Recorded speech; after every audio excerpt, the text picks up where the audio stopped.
اگر جمعیت علماء زندہ ہے اور اللہ نے ہمیں زندہ رکھا، ہم دیکھیں گے کہ کیا کرتے ہیں، ہم زندہ ہیں۔ تو آئے ہیں جمعیت علماء کی دعوت پر۔ میں جمعیت علماء کے ان ورکرز اور آئے ہوئے مہمانوں کا دل کی گہرائیوں سے شکریہ ادا کرتا ہوں۔ جن لوگوں نے جمعیت علماء ہند کی دعوت پر اپنے احباب کو جمع کیا اور اپنے خرچ سے جمعیت علماء کا ایک پیسہ کیا بھوکی کوڑی بھی نہیں لگی، آپ ہی لوگ کروڑوں روپیہ خرچ کر کے اپنی بسوں کا خود ہی انتظام کر کے یہاں تشریف لائے دعوت پر اور آ کر بیٹھے۔ جمعیت علماء ہند کے خدام کے دل میں اس کی بڑی قدر ہے۔ اللہ آپ حضرات کو اس کا بہتر بدلہ عطا فرمائے۔ میرے محترم بزرگوں، آج ہی کا مسئلہ یہ نہیں ہے۔ جمعیت علماء ہند کی ایک تاریخ ہے اور ایسی تاریخ ہے اپنے اس ملک کے لیے جو کسی دوسری ہندو مسلم پارٹی کے پاس نہیں ہے۔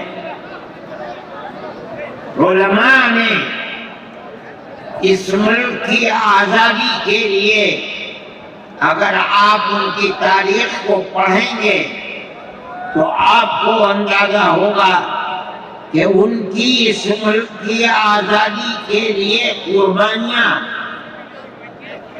150 سالہ قربانیاں ہیں۔ کوئی اس ملک کے اندر ہندو مسلم ایسی پارٹی نہیں ہے جس کی تاریخ ایسی قربانیوں کی تاریخ ہو۔ حضرت شاہ عبدالعزیز صاحب محدث دہلوی نے 1803 میں آواز بلند کی تھی کہ ہمارا ملک غلام ہو گیا، اس غلام ملک کو آزاد کرانا اس ملک میں بسنے والے ہر مسلمان اور ہر شخص کا فرض ہے۔ کوئی مائی کا راج نہیں تھا جو انگریز کی طاقت کے سامنے آزادی ملک کا نعرہ بلند کر سکتا۔ ایک مسلمان عالم دین نے اسی دلی کے اندر اس نعرے کو بلند کیا، اس کی جائیداد قرض کر لی گئی، اس کے مدرسے کو دفن کر دیا گیا، اس کو دلی بدر کر دیا گیا، لیکن یہ مسلمان ایسے نہیں تھے جو کسی ملک کے پیسے یا اس کی ثروت اور اس کی طاقت کے سامنے سر جھکا دیتے۔ جو انہوں نے اپنا موقف اختیار کیا تھا پتھر کی چٹان کی طرح، اسی طرح اس موقف کے اوپر کھڑے رہے۔ سب سے پہلا جہاد سن 1932 کے اندر ہوا، ہندوستانی لوگ تو جانتے بھی نہیں، اور اس کے اندر لوگ مر گئے، ختم ہو گئے۔ شاہ عبدالعزیز صاحب کے رشتے کے، ان کے قریب، ان کی اولاد میں شاہ اسماعیل شہید اور رائے بریلی کے شاہ احمد شہید دونوں کے دونوں ختم ہو گئے، شہید ہو گئے بالا کوٹ کے میدان میں۔ لیکن پیچھے نہیں ہٹے، وہ لوگ جو بچ کر آئے تھے سن 1857 میں پھر جہاد کر لیا، اور اس کے اندر صرف اسی دلی کے اندر کہ 21,000 مسلمان شہید کیے گئے اور لال قلعے سے لے کر جامع مسجد تک درختوں کے اوپر ان کی لاشوں کو لٹکا دیا گیا۔ یہ مسلمان کی تاریخ ہے، علماء کی تاریخ ہے۔ بتائیں کون ہے جس کی زندگی کے اندر یہ تاریخ مل سکتی ہے؟ میں کہتا ہوں، لاکھوں آدمی کے سامنے کہتا ہوں، کوئی مائی کا لال ہے جس نے اس ملک کی اس طرح خدمت کی ہو جس طرح مسلمان علماء نے خدمت کی ہے؟ میرے بھائی، جمعیت علماء انہی مجاہدین کی بنائی ہوئی جماعت ہے۔ ہم تو ان کے جوتے سیدھے کرنے والے ہیں۔ ہمارا کیا کام ہے؟ ایک ہی کام ہے کہ انہوں نے جو جمعیت کی بنیاد کے اندر ہندو مسلم اتحاد اور ملک کے ہر بسنے والے کو ایک پیغام دیا تھا پیار و محبت کا، ہم اسی پیغام کو لیے بیٹھے ہوئے ہیں۔ ہمارا کام صرف اتنا ہے، دنیا توڑنا چاہتی ہے، حکومتیں برباد کرنا چاہتی ہیں، فرقہ پرست ذہنیت آگ لگانا چاہتی ہے، یہ نعرہ دینا چاہتی ہے کہ ہندو الگ، سکھ الگ، مسلمان الگ۔ ہم کہتے ہیں نہیں، ہندو مسلم سکھ عیسائی بھائی بھائی۔ یہ ہمارا پیغام نہیں ہے، ان بزرگوں کا پیغام ہے جنہوں نے پھانسیوں کے تختوں کو چوما، اپنے اس ملک کے لیے چوما ہے، اس کی آزادی کے لیے چوما ہے۔ اس ملک کے اندر یگانگت اتحاد جس کو آج آگ لگایا جا رہا ہے، ہمارے بزرگوں نے اسی اتحاد کے لیے اپنی قیمتی جانوں کو قربان کیا ہے، اور ان کا مقصد یہ تھا کہ ملک آزاد ہو جائے، حکومت ایسی بننی چاہیے جو حکومت سیکولر حکومت ہو، کسی کا حق نہ جائے۔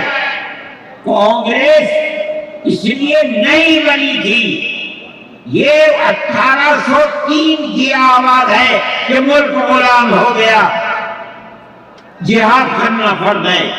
کانگریس کا تو وجود بھی نہیں تھا، کانگریس تو 28 دسمبر 1985 کو بنی ہے، اور اس کا پہلا اجلاس بمبئی کے اندر ہوا ہے۔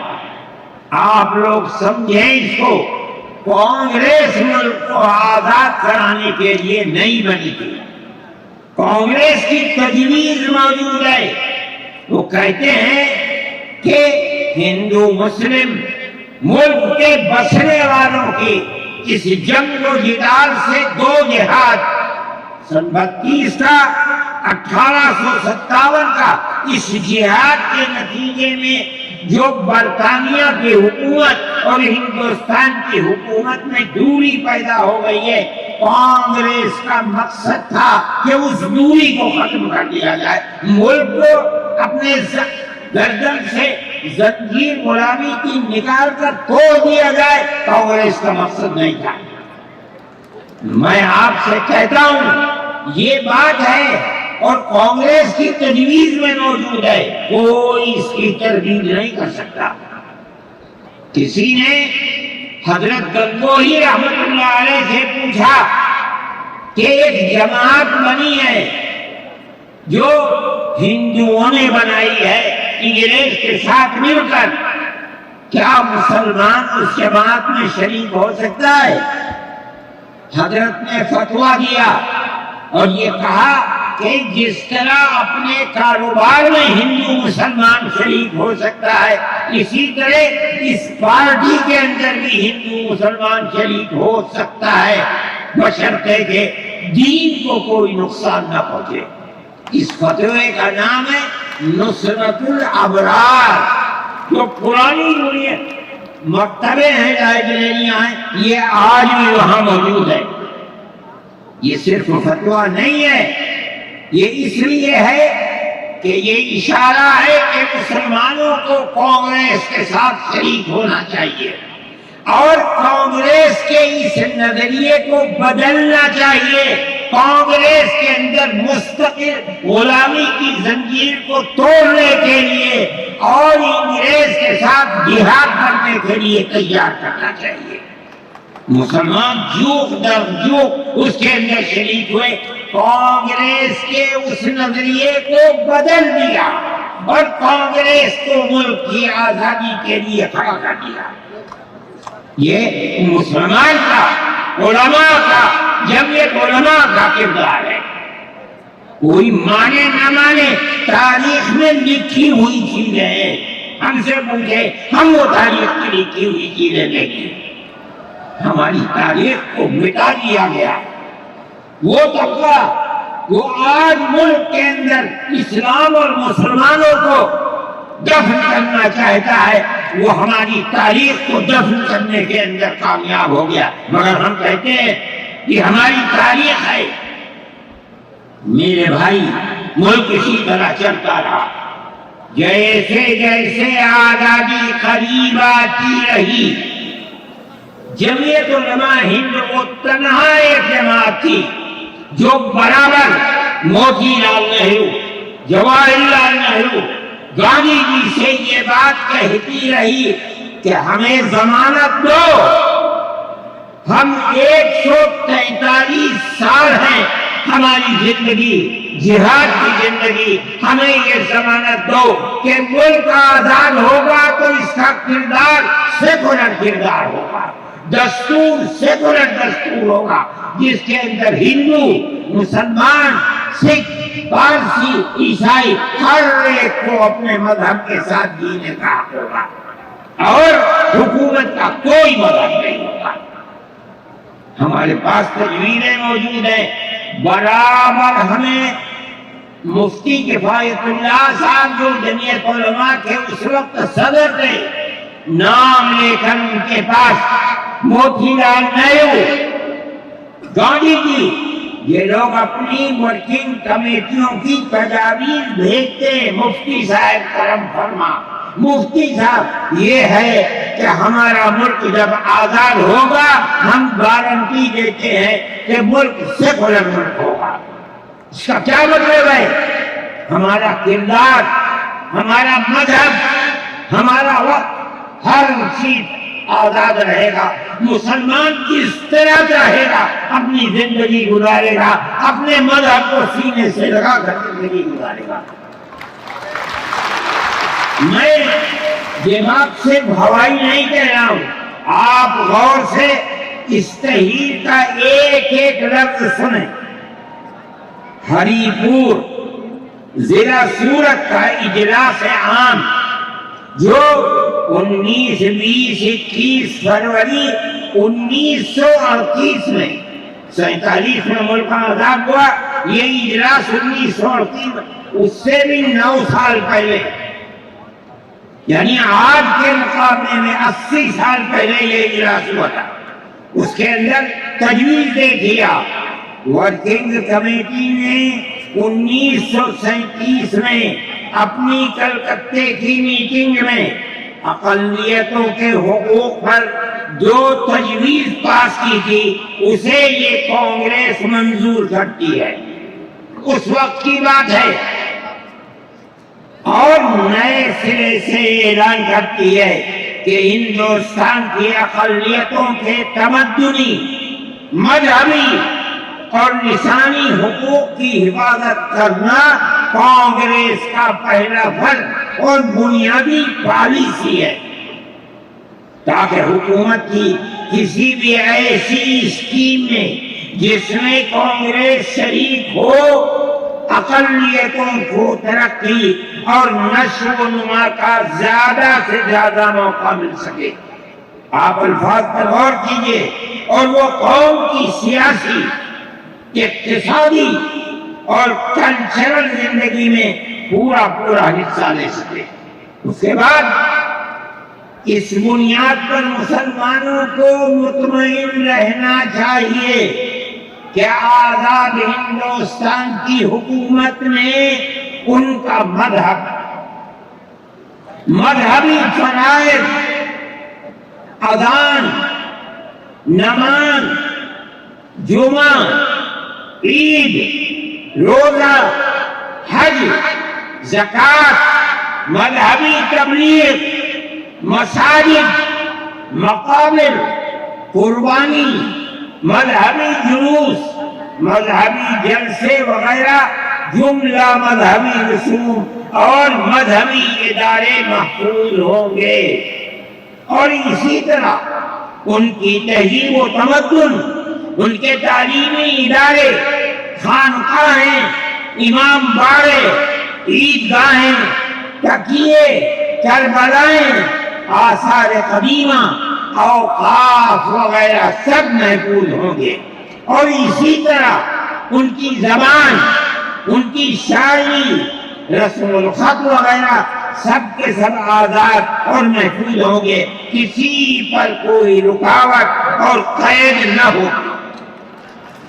جو میں آپ سے کہہ رہا ہوں، آپ دیکھیے یو پی کانگریس کا شائع کردہ election board National Herald press Lucknow 1946 کے اندر شاید 10 فروری میں نے نقل کیا ہے، وہ مٹا ہوا تھا، اس کے اندر یہ بلیٹن شائع ہوا ہے۔ میں کہتا ہوں کہ ہندوستان کی جمعیت علماء کے بار بار کھچوٹے لگانے پر وعدہ کرو کہ ملک سیکولر ملک ہے، وہ وعدہ کرتے رہتے ہیں۔ میں آج آپ سے پوچھتا ہوں کہ اس میں سب سے پہلی چیز ہے کہ مسلمانوں کا مذہب اور مذہبی فرائض محفوظ رہیں گے۔ آج میں پوچھتا ہوں، ملک کی آزادی کو 70-80 سال ہو رہے ہیں، بتائیے کیا محفوظ ہے مسلمانوں کا؟ آپ مذہب محفوظ ہے مسلمانوں کا؟ کیا آپ نے مسلمان مذہب کا مسئلہ قرآن و حدیث سے ثابت ہے؟ آپ جو کچھ کر سکتے تھے آپ نے نکاح اور طلاق کے اندر کر دیا، بڑا کام محفوظ ہے۔ آپ کی حکومت اتراکھنڈ میں ہے، آپ یکساں سپریم کورٹ، یعنی کوئی تعلق مسلمان کا مذہب سے نہیں ہوگا، گورنمنٹ جو قائم کرے گی اس سے اوپر مسلمان کو چلنا ہوگا۔ کہاں کا سیکولرزم ہے؟ کیا مسلمان اس پر اطمینان کر سکتا ہے؟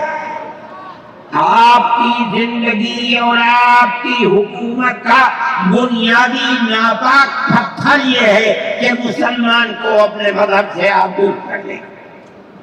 کیا آپ اسے قبول کریں گے؟ یہ آج کی حکومت کا یہ مسئلہ ہے۔ مذہبی فرائض کہاں کے آپ زندہ رہ گئے؟ آج آپ نے مسئلہ بنایا ہے کہ اتراکھنڈ کی ریاست اور شہروں کے اندر مسلمان جو 50 سال سے آباد ہے، آباد بھی نہیں رہ سکے گا۔ یہ آپ کا کردار ہے، یہ تصویر ہے اور ناپاک تصویر ہے۔ اس تصویر کو آپ پیش کر رہے ہیں، یہ تصویر سیکولر دستور کی تصویر نہیں ہے۔ ہمارا آج کا یہ کنونشن سیکولر دستور کی حفاظت کے لیے کہاں ہے؟ کیا کر رہے ہو؟ اس ملک کو، ملک میں رہنے والوں کے لیے جہنم بنا رہے ہو۔ جمعیت علماء اس کو قبول نہیں کرتی۔ ہم تو کہہ رہے ہیں اس بات کو، کسی کی زبان اٹھتی ہو یا نہ اٹھتی ہو، لیکن ہم کہتے ہیں کہ جو ہو رہا ہے وہ ملک کو آگ لگانے کے لیے، دستور کو آگ لگانے کے لیے ہو رہا ہے۔ جمعیت علماء اس کو قبول نہیں کرے گی۔ اگر جمعیت علماء نے اس بدترین حکومت جو یہ کہتی تھی کہ ہماری حکومت میں سورج نہیں ڈوبتا، جمعیت علماء نے کبھی اس کے سامنے سر نہیں جھکایا، اس کے بعد ہم اس کے سامنے سر جھکائیں گے۔ ہمارا سر صرف ایک اللہ کے سامنے جھکتا ہے اور کسی کے سامنے نہیں جھکتا۔ میرے بھائی، آپ ایک اس کو لیتے ہیں، میں کہتا ہوں آپ کیا کہتے ہیں؟ اس کے اندر جہاں ہے وہاں اسی طریقے سے اوقاف وغیرہ سب محفوظ ہوں گے. اوقاف محفوظ ہے. یہ آپ کے سامنے حضرت مولانا بیٹھے ہوئے تقریر کی ہے. اوقاف کو خرابنا چاہیے. ہماری مسجدیں اسی دلی کے اندر 400 500 سال کی مسجدیں ہیں جس میں جمعیت علماء کا دفتر بنا ہوا ہے. عبدالنبی اکبر کے زمانے کی مسجد ہے. اور کتنی مسجدیں جن کے پاس اوقاف اللہ اکبر لاکھوں کروڑ کے اوقاف. جونپور میں جا کر کے دیکھو کیسی مسجدیں ہیں. دلی کے قرب و جوار میں دیکھو کتنی بڑی بڑی مسجدیں ہیں. ہندوستان کا وہ طبقہ جو ان مساجد کے اوقاف کو ہڑپ کرنا چاہتا ہے کہتا ہے اگر کسی وقت زمین یا مسجد یا کسی بھی چیز کے کاغذات وقف کے نہیں آئے اس کو وقف نہیں مانا جائے گا. کون 500 سال پرانے کاغذات لا کر کے پیش کر دے گا؟ قانون یہ تھا کہ جو مسجد بنی ہے جو وقف پر بنتی ہے وہ وقف ہے.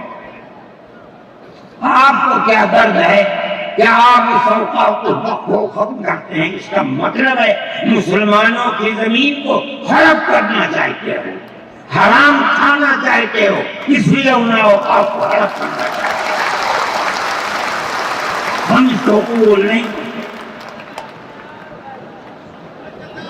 اوقاف ہمارے آباء و اجداد کے کیے ہوئے ہیں. اوقاف اللہ کی ملکیت میں دیے ہوئے ہیں. مسجدیں بنی ہوئی ہیں, آپ ان کی حفاظت کیجیے.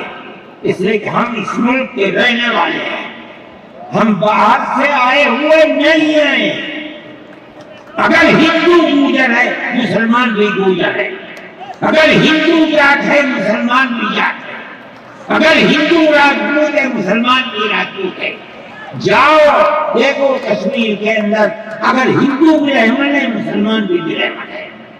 ہم اسی ملک کے رہنے والے ہیں. کسی کو اچھا لگا یہ مذہب وہ اس مذہب میں چلا گیا, کسی کو یہ مذہب اچھا لگا وہ اس مذہب میں چلا گیا. کیا مذہب کی بنیاد پر اس ملک کے اندر آپ ہمیں جینے کا حق نہیں دیں گے؟ ہم اپنے جینے کا حق کو لیں گے. آپ نے جس سیاست کو اختیار کیا, آپ 2 الیکشن پہلے دیکھیے کس قوت کے ساتھ میں یہ پی آئی تھی. آپ نے جس پالیسی کو اختیار کیا, سیکولرزم کو آگ لگانی چاہیے, اس کا نتیجہ اس الیکشن میں کیا ہوا؟ بی جے پی ہار گئی. میں کہتا ہوں کہ اگر چندرا بابو نائیڈو کی بیساکھی نہ ہوتی اور ادھر نتیش کمار کی بیساکھی نہ ہوتی تو بی جے پی گورنمنٹ نہیں بنا سکتی. کیوں ہوا؟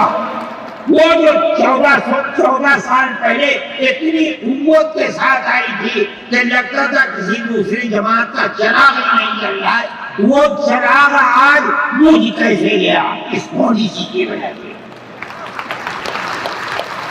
ملک کی پالیسی اگر بھائی بھائی کی ہوگی ملک زندہ رہے گا.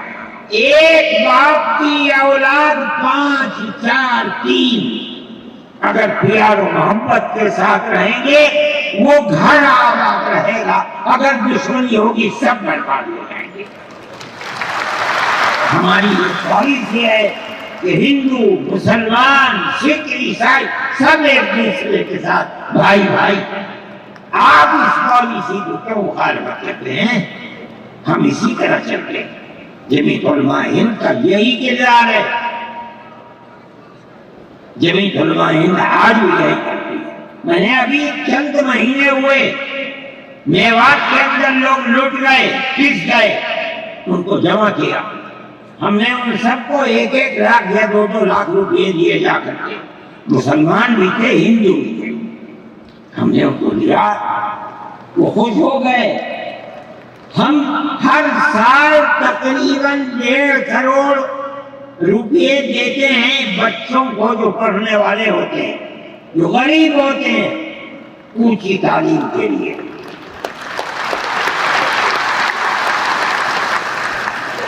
اس کے اندر مسلمان بچے بھی ہوتے ہیں، ہندو بچے بھی ہوتے ہیں۔ جمعیت علماء ہر ایک کی مدد کرتی ہے، پڑھیں، ملک کے لیے کام کریں۔ میں جا رہا تھا ایک مرتبہ بنگلور سے سوال ہوا، مجھے جانا تھا سوئٹزرلینڈ، ایک میٹنگ تھی وہاں سعودی عرب کی، سوئٹزرلینڈ کے اندر۔ میں جب گیا جہاز کے اندر صبح ہوئی تو میں نے چائے وائے کی، میرے پاس جو پائلٹ تھا چلانے والا وہ آیا، میرا شکریہ ادا کرنے لگا، آپ نے بڑی محبت کے ساتھ۔ میں نے سوچا کیا بات ہے، کیا آپ کو کہنے لگے کہ مجھے اس جگہ تک پہنچنے میں جمعیت علماء اگر مدد نہ کرتی میں نے کچھ کر سکتا۔ مجھے حیرت ہو گئی کہ کیا بات ہے یہ، ہم ہر ایک کی مدد کرتے ہیں۔ کیرلا کے اندر سیلاب آیا، لوگ لٹ گئے، مر گئے، ہم نے مکانات کی مرمت کی، ہم نے مکانات کو سر نو بنوایا بھی، میں نے چابیاں بھی دی، اور تمام میڈیا نے اس کو دکھلایا۔ ہندو بھی تھے، مسلمان بھی تھے، ہندو عورتیں بھی تھیں جن کے ہاتھ میں نے چابی دی ہے۔ جمعیت علماء کا یہ کردار ہے۔ ہمارے بزرگوں نے متحدہ قومیت کتابیں شائع کی ہیں، اس کا مطلب ہے کہ ہندوستان کی قوم مذہب کی بنیاد پر نہیں بٹے گی، جو ہندوستان میں رہتا ہے ان سب کی ایک ہی قوم ہے، مذہب کی بنیاد پر قوم میں تقسیم نہیں ہوگی۔ یہ ہمارا کردار ہے، ہم اس کردار پر زندہ ہیں اور اسی پر چلتے ہیں۔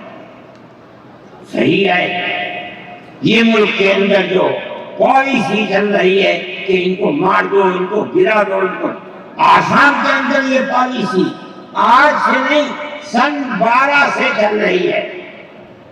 جمعیت علماء تنہا جماعت ہے ملک کے اندر جو آسامیوں کے مسائل کو جانتی ہے۔ یہاں سے رہنے والے، ان کی زبان اور ہے، ان کا کلچر اور ہے، بہت دور ہے، دنیا کے آخر میں رہتے ہیں، کون جانتا ہے ان کے مسائل؟ تنہا جمعیت علماء ہے جو ان کے مسائل سے دلچسپی لیتی ہے، گھستی ہے، کروڑوں روپیہ خرچ کرتی ہے۔ یہ ایک مسئلہ تھا، اس سے پہلے ایک اور مسئلہ تھا، کہا گیا کہ پنچایت اگر کسی کو آسام میں یہ سرٹیفکیٹ دیتی ہے کہ یہ ہندوستانی ہے تو وہ سرٹیفکیٹ نامقبول ہوگا۔ 47 لاکھ آدمی اس سے متاثر ہے، کیونکہ پیپلز پارٹی کی وہ کہتی تھی کہ پنچایت کے سرٹیفکیٹ کو قبول نہ کیا جائے۔ اگر یہ فیصلہ ہو جاتا تو 47 عورتیں، 47 لاکھ اپنے بچوں کے ساتھ ملک کے اندر بھیک مانگنے والوں کی زندگی بسر کرتے۔ ہم نے سپریم کورٹ کے اندر اس کو چیلنج کیا۔ سپریم کورٹ کہا جاتا ہے، لیکن در حقیقت یہ ملک میں بسنے والے ان غریب اور لاچار لوگوں کی پناہ گاہ جن کے سامنے ملک میں کوئی راستہ نہیں بچتا تو وہ کورٹ میں پہنچتے ہیں کہ ہماری مدد کرو۔ ہم پہنچ گئے اپنے لیے نہیں، ان غریبوں کے لیے پہنچے جو 47 لاکھ تھے۔ آپ نہیں جانتے اس کے اندر 24 لاکھ ہندو عورتیں تھیں۔ آپ سمجھے، اور جمعیت علماء گئی۔ میں بہت پریشان تھا کہ الہ العالمین کوئی مدد کرنے والا علاوہ تیرے کوئی مدد کرنے والا نہیں ہے۔ میں اللہ کا فضل کرتا ہوں کہ جو کورٹ اور وہیں کا وکیل چیف جسٹس تھا آسامی کا تھا، مجھے خطرہ تھا کہیں یہ آسامیوں کے ساتھ نہ چل جائے، گورنمنٹ کے ساتھ نہ چل جائے۔ اللہ کی قدرت ہے کہ فیصلہ یہ آیا کہ وہ سرٹیفکیٹ جو پنچایت نے دیا قبول کیا جائے گا۔ میں نے کہا کہ مجھے اپنی زندگی میں کبھی اتنی خوشی نہیں ملی جتنا آج اس فیصلے میں کیوں؟ صرف مسلمان کے لیے نہیں، یہ ہمارا کردار ہے جو ہمیں اپنے بزرگوں سے ملا ہے، جو جمعیت علماء کی اساس ہے، جو ان کا کردار تھا، ہم نے اس سے سراہنا کی۔ اس کے بعد دوسرا مسئلہ آ گیا۔ دیکھیے سمجھیے مسئلے کو، سارے ہندوستان کے اندر قانون یہ ہے کہ جو سب سے پہلی مردم شماری سن 47 میں ملک آزاد ہوا، سن 51 کے اندر پہلی مردم شماری ہے، جس کا نام اس مردم شماری میں ہے وہ ہندوستان ہے، جس کا نام اس مردم شماری میں نہیں ہے، اگر دوسری مردم شماری میں وہ کہیں سے آ کر بسا اور اپنا نام لایا، وہ ہندوستانی نہیں ہے۔ اچھا، پاکستان ایک مغربی پاکستان تھا، ایک مشرقی پاکستان تھا۔ اندرا جی نے اپنے زمانے کے اندر تمام جھگڑوں کو ختم کرنے کے لیے مغربی پاکستان کو الگ، مشرقی پاکستان کو الگ کیا۔ جنگ ہوئی، مشرقی پاکستان ٹوٹ گیا اور بنگلہ دیش بن گیا۔ اس وقت بہت بڑی بمباری ہوئی دونوں ملکوں کے اندر، ادھر کے لوگ ادھر، ادھر کے لوگ ادھر، سب لوگ بیٹھے، راجیوں بیٹھے، بی جے پی بیٹھی، جو وہاں کی پارٹیاں تھیں صوبائی وہ بیٹھی، اور سب نے بیٹھ کر طے کیا کہ آسام کے اندر ہندوستانی ہونے کی دلیل سن 71 کی مردم شماری ہوگی۔ سارے ملک سے الگ، سارے ملک میں مردم شماری میں ہندوستانی ہونے کے لیے 51 کی ہے، مگر سب پارٹیوں کے دستخط ہیں اس کے اوپر۔ آسام کے اندر 51 نہیں 71 ہوگی۔ اب آپ دیکھیے، جو فرقہ پرست، اور میں کہتا ہوں بابا کے دور کہتا ہوں کہ آسام کے چیف منسٹر کا کردار بدبودار کردار ہے، خراب کردار ہے، مسلمان کو دفن کرنے کا کردار ہے۔ وہ یہ کہتا ہے کہ آسام کے سوا آسام کے اندر مردم شماری 71 نہیں، جیسے سارے ہندوستان میں 51 ہے، اسی طرح آسام کے اندر بھی 51 ہے۔ آپ سمجھتے ہیں اس کا اثر؟ آج اس کا اثر یہ ہوگا کہ اگر 71 ٹوٹ جائے اور 51 پر آ جائے تو آسام کے اندر 1.5 کروڑ بچے اور بڑے سب ہندوستان سے باہر ہو جائیں، کہاں جائیں گے؟ صرف مسلمان کی مخالفت، کھانا ہضم نہیں ہوتا ہے بغیر مسلمان کی بربادی کے۔ کوئی نہیں تھا، تنہا جمعیت علماء تھی۔ اس کے اندر بڑا کردار ہے مولانا مشتاق انصر کا، جو جمعیت علماء آسام کے صدر ہیں۔ وہ میرے ساتھ شانہ بشانہ کھڑے رہے اور 12 سال سے زیادہ مقدمہ لڑا، کروڑوں روپیہ اس کے اوپر خرچ کیا گیا۔ یہ خدا کی قدرت ہے، آج آیا تو یہ طے کر دیا گیا کہ 51 نہیں 71، 51 نہیں، آسام میں 71 ہی بنیاد بنے گا۔ اس کا کیا مطلب ہے کہ آپ نے آسام کی 80 لاکھ کی آبادی کو زندہ کر دیا، جو موت کے کنارے پر کھڑی ہوئی تھی۔ مجھے افسوس ہے کہ لوگوں کا یہ قول مجھ تک پہنچا ہے کہ انہیں آسام کے چیف منسٹر سے یہ بات کہی کہ اب کیا ہوا، کہنے ہماری صحت پر کوئی اثر نہیں پڑتا۔ کیا مطلب ہے؟ ہم آسام میں مسلمانوں کو چین کا سانس نہیں لینے دیں گے۔ دیکھیں کب تک چلتے ہیں۔ اگر جمعیت علماء زندہ ہے اور اللہ نے ہمیں زندہ رکھا، ہم دیکھیں گے کہ کیا کرتے ہیں، ہم زندہ ہیں۔